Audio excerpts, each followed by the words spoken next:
नमस्कार. मनाच्या श्लोकाचा आजचा 43वा श्लोक. श्लोक 43.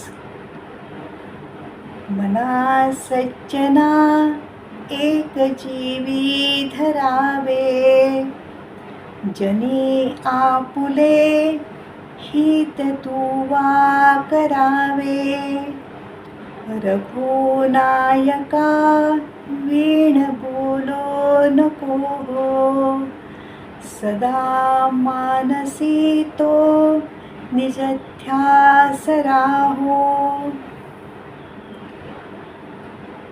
जीवनात मनोमन ही इच्छा बाळगायला हवी की मनुष्य जन्माला आलो आहोत तर आपण स्वतःचा उत्कर्ष साधायला हवा, आपली उन्नती करायला हवी. कर्माचा गुंता सोडवत तो कमी करण्यासाठी, जीवनाचा अर्थ समजून घेण्यासाठी, ज्ञानातून सहजतेनं निर्माण होत गेलेल्या वैराग्य वृत्तीतून अलिप्त स्थितप्रज्ञ बनत खऱ्या मुक्तीच्या मार्गाला लागणे, साऱ्यातून मुक्त होणे यातच आपले खरे हित आहे. हे सर्वप्रथम आपण लक्षात घ्यायला हवे. आणि हे तेव्हाच होणार आहे जेव्हा आपण सत्य जाणण्याचा प्रयत्न करू, स्वतःला प्रयत्नपूर्वक सत्याच्या मार्गावर राखण्याचा प्रयत्न करू. या प्रयत्नांसाठी आपल्याला आधारही तसा भक्कमच हवा.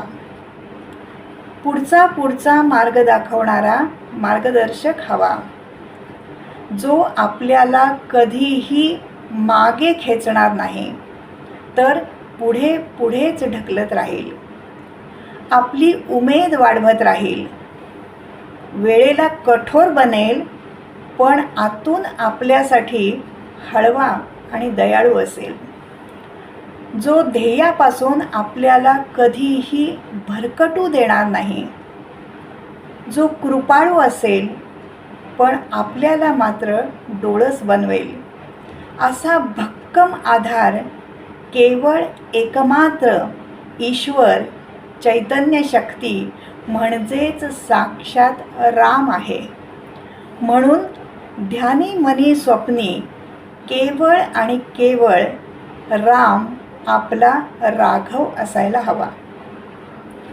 त्याच्याशिवाय बोलणे, विचार करणे, स्वप्नरंजन करणे, व्यवहार करणे हे पूर्णतः व्यर्थ आहे. याचा अर्थ असा नाही की सगळं सोडून द्यायचं आणि केवळ त्याच्याकडंच पाहत बसायचं. असं नाही, तर आपल्या सगळ्या व्यवहारात आपण त्याच्याशी एकरूप व्हायला हवे. तेवढी त्याची विविध अंगे, विविध रूपे ही लक्षात घ्यायला हवीत. प्रत्येक वेळी त्याला साक्षी ठेवून काम करायला हवे. सतत त्याचे स्मरण ठेवायला हवे. संतांनी कधीही आपल्याला आपला व्यवहार सोडायला सांगितला नाही, प्रपंच सोडायला सांगितला नाही, तर सदैव या दोहोंची सांगड घालण्याचीच शिकवण दिलेली आहे. आणि तेही केवळ उपदेश करून नाही, तर त्यांच्या जीवनाची साक्षात उदाहरणं ही आपल्या डोळ्यासमोर ठेवून.